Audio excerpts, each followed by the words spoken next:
Did you know that a recent study done by researchers from the Mayo Clinic found that approximately 70% of Americans are on at least one prescription medication? Also, according to Eric Brady and Kevin McCoy of USA Today, Walgreens employs 39,000 technicians to 24,000 pharmacists, and CVS employs 41,000 technicians to 20,000 pharmacists, which is nearly a 2-to-1 ratio. Pharmacy technicians are heavily relied on in the pharmacy setting so that everything runs smoothly throughout the day.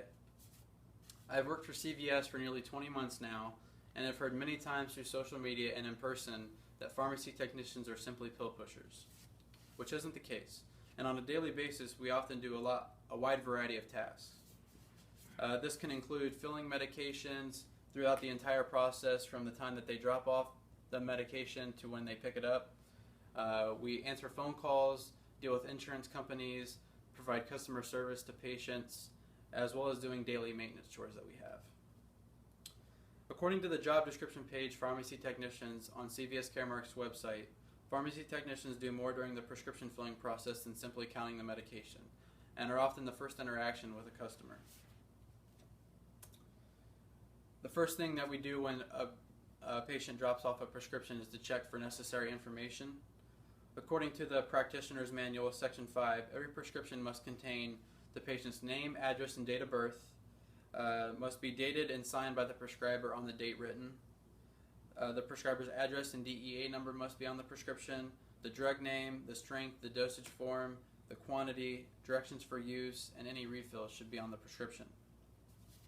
We then enter it into the system, which has about 18 data entry spots. We then put it through an adjudication process, which the insurance sees whether they'll pay for it or not.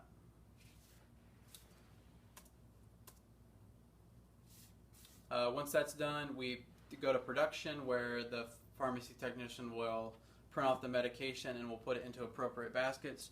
Yellow is for waiters, blue is for acute, meaning that the doctor sent over a prescription and the patient will likely be there within an hour, and black is for any other medications that need to be filled. We then go to the shelf and pull the drug based on the correct NDC of that drug. An NDC number, according to drugs.com, is a national drug code seen on all OTC and prescription medications that identifies a drug. It's a 10-digit 3-segment number.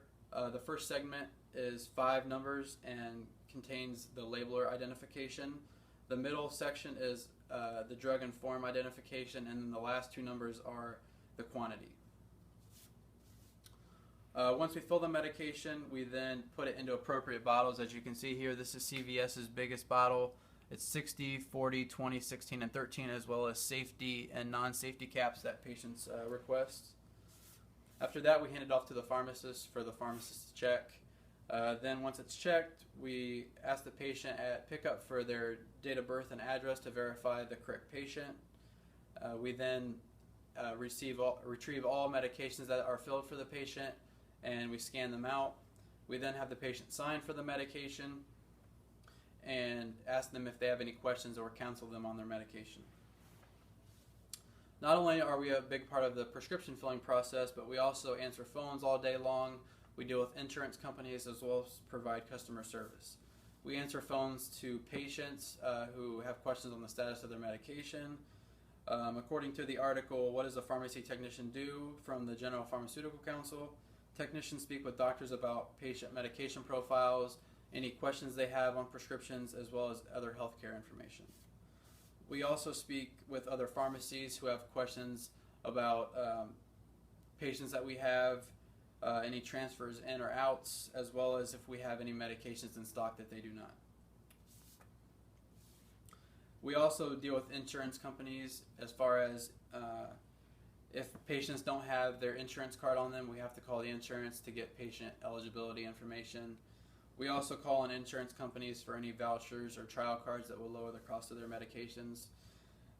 Also, in our queue triage, we have rejected claims for prescriptions. These can include any medications that are too early to be filled, any medications that have DUR rejects, that have drug interactions with other prescriptions that they're taking, any plan limitations, and any other rejections that we can receive. We deal with those. We also provide customer service by calling on patients that have past due prescriptions, patients that have medications out of refills, and any problems during the prescription filling process, we call on those patients to try to help them out. Not only do we provide customer service, but we also do daily maintenance chores every day. One thing that we do is we have a 14-day waiting bin. Those are patients that haven't received their prescriptions in 2 weeks, and we will return those back to the shelf. We also are a big part in inventory. Every Monday through Friday we receive an order in from Cardinal Health, which is our outside vendor, and we will scan those products in and fill any out-of-stock medications for patients that have been waiting for their medication. We also put away inventory every Wednesday from our warehouse, and we also do cycle counts every night for any medications that are getting low for balance on hand to make sure that we can get those products in for the next day. We also fill up our printers with labels and regular paper every night, and we also fill up our bottles and caps every night. So as you can see, we do a lot more than simply just counting pills every day. So the next time you go into a pharmacy, look at your pharmacy technicians and see what all they're doing while you're there. Thanks.